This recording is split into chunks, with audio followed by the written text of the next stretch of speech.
The air in Port Royal was thick with the scent of salt, rum, and unwashed bodies. Captain Elias Thorne, a man whose face was a map of old scars and sun-bleached defiance, clutched the deed to a small cabin in his calloused hand. He had spent a decade on the unforgiving seas, building a reputation and a small fortune, all for this one moment, to trade the life of a marauder for the simple existence of a man with a home. The cabin, a modest structure of wattle and daub with a thatched roof, stood on a quiet lane just a stone's throw from the bustling harbour. Its single window looked out onto a small, overgrown yard, and beyond that, the chaotic heart of the city's market. Elias had been negotiating the purchase for weeks, haggling with a shrewd merchant who seemed to have a cabin for every captain looking to retire. He wanted a place far from the raucous taverns and the constant reminder of his former life. He longed for the quiet rhythm of the land, the predictable routine of waking to a sunrise not seen from a swaying deck. He walked past the market's edge, his gaze fixed on the cabin, a symbol of the future he had fought for. The street was alive with the clamour of vendors shouting their wares, the clatter of carts, and the incessant buzz of flies. He navigated the sea of people with the ease of a man who had faced worse storms. It was then, as he turned toward his new home, that a sound, a low sob muffled by the din, snagged his attention. He stopped, his hand resting on the hilt of his cutlass. It was a reflex, a decade of self-preservation in action. He scanned the crowd, his eyes sharp. Beside a makeshift stall selling exotic fruits, a small gathering had formed. A stout man with a whip coiled at his belt was shouting, his voice coarse and cruel. "Last call, gentlemen. A fine piece of English merchandise. Strong, clean, and ready for work." Elias's jaw tightened. He had seen countless slaves bought and sold, a grim and common sight in the Caribbean. He had hardened his heart against it long ago. But something about this man's words, the specific venom in his tone, made him look closer. He saw her then. She was on a small wooden platform, her head bowed. Her long dark hair, matted with dirt and tears, covered her face, but not her slender frame, which was bare save for a small scrap of cloth. The man, a slaver by the name of Silas, grabbed a handful of her hair, yanking her head back to display her face to the leering crowd. Elias froze. The woman's face, pale and etched with despair, was a face he knew. Not from a tavern or a port, but from his past. Her name was Eleanor, and she was the widow of a man he had sailed with. A good man named Thomas, lost in a storm a few years back. Thomas had spoken of her with a love that had made Elias, a man of few emotions, feel a pang of longing. Thomas had died protecting a treasure map that had ultimately led to Elias's small fortune, the very fortune that had bought this cabin. A wave of sickness washed over Elias. This wasn't just some nameless woman. This was Thomas's wife, a woman who should have been safe, protected by the very wealth he now possessed. His long-dormant conscience, buried under years of pillaging and violence, stirred to life. He couldn't just walk away. The very ground he stood on, the key to his new life, felt tainted. "What is her price?" Elias's voice was a low growl, cutting through the slaver's sales pitch. The crowd turned, and the slaver, Silas, looked him up and down, a sneer on his face. "A little rich for a cabin boy, ain't she?" Silas mocked, but a flicker of avarice passed through his eyes as he saw the well-made clothes and the sturdy cutlass. "I asked a price," Elias repeated, his hand moving to a pouch at his waist. Silas, sensing a true buyer, named an exorbitant price, expecting to be bargained down. But Elias didn't haggle. He counted out the gold coins, each one a piece of the life he was trying to leave behind, and handed them over. The weight of them in his palm felt heavier than any cannonball he had ever hoisted. The slaver's eyes widened, then narrowed in suspicion. "She's yours, pirate. Now be gone." He unfastened the ropes and pushed Eleanor toward Elias. She stumbled, her legs weak, and Elias caught her, his hands surprisingly gentle. He covered her with his own heavy jacket, the wool rough against her smooth skin, and she flinched. He said nothing, simply held her steady as her body trembled with shock and shame. He led her away from the market, the whispers and stares of the crowd fading behind them, and toward the front door of his newly purchased cabin, his dream of a quiet life now irrevocably changed. As the sun began to set, casting long shadows across the cobbled lane, Elias and Eleanor stood on the threshold of his new home. He had bought a cabin, but in the process, he had found a responsibility, a ghost from his past, that he now had to shelter. The key in his hand felt less like a promise of freedom and more like the first link in a chain he had just forged. The cabin was sparsely furnished, a single cot pushed against one wall, a small table in the center, and a fireplace that had not seen a fire in years. Elias led Eleanor inside, closing the door on the noise and the prying eyes of Port Royal. The silence was jarring after the market's chaos. He lit a single candle, its small flame casting a warm, flickering light on their faces. Eleanor was still shivering, her body tense with fear and exhaustion. She clutched the woolen jacket tightly. Elias found a jug of water and a cup and offered it to her. She took it with a shaky hand, her gaze fixed on the ground, unable to meet his eyes.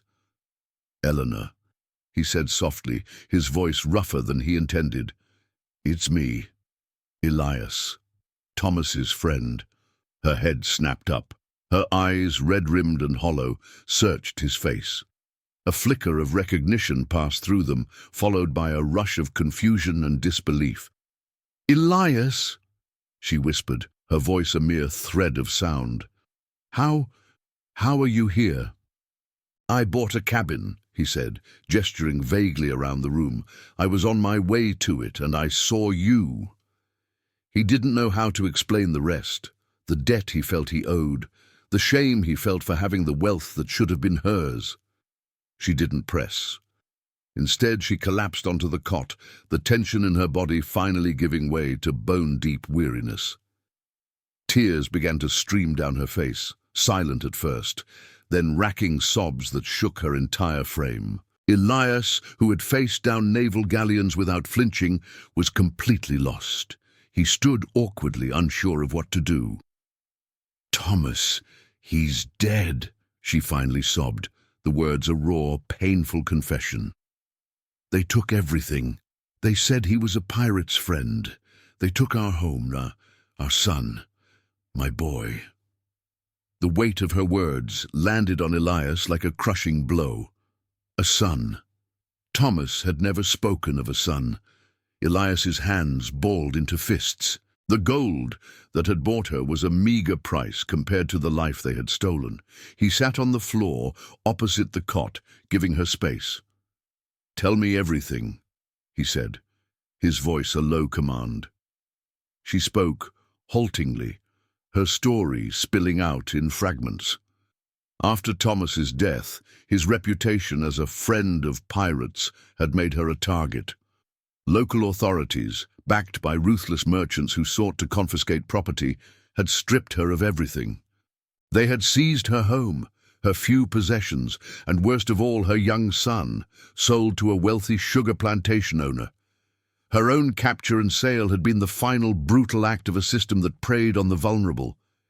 The air in the small room grew heavy with her pain. Elias felt a cold fury settle in his gut. This wasn't some random act of violence. It was a methodical cruelty. The very system he was trying to retire from had reached out and dragged a piece of his past back into his life. "I'll get your son back," Elias said, the words coming out before he had time to consider them. Eleanor looked up, a flicker of hope in her desolate eyes. "How?" she asked, her voice filled with a desperate longing. "They are powerful men, Elias. The governor, the plantation owners." "I know powerful men, too," Elias replied, his voice hard. "And unlike them, I don't care about the rules." The next few days were a blur of hushed conversations and cautious movements. Elias went back to his old ways, but with a new purpose. He wasn't plundering for gold, he was gathering information.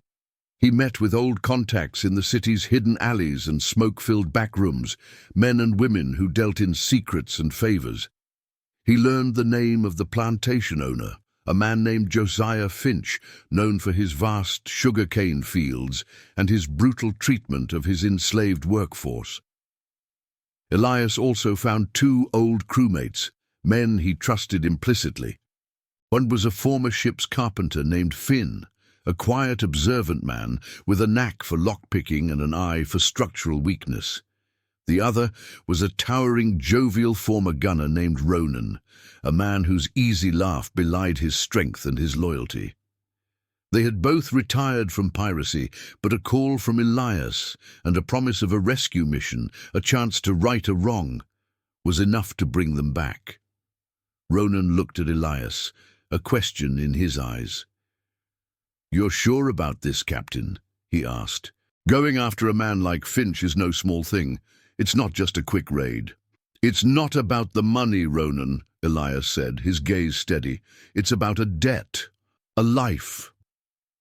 Eleanor, slowly recovering in the safety of the cabin, watched as the three men planned.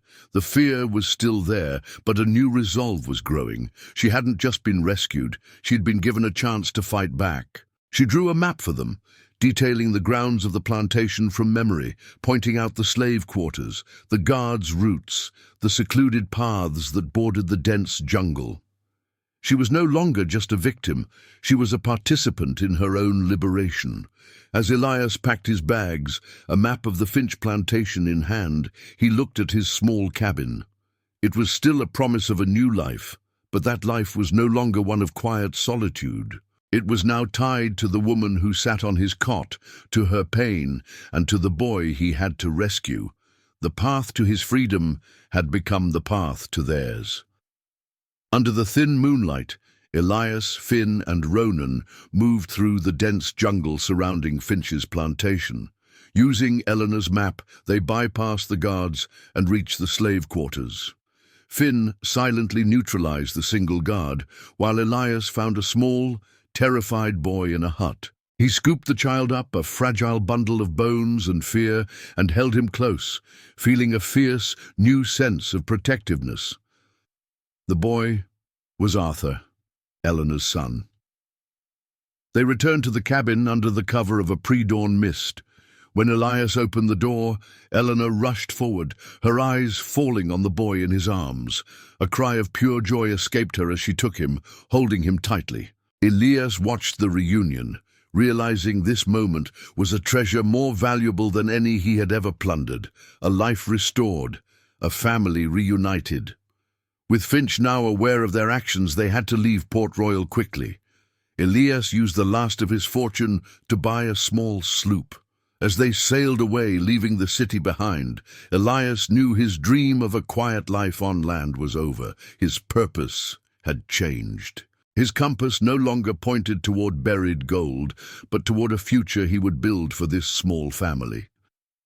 Eleanor smiled at him, a genuine, radiant smile full of gratitude.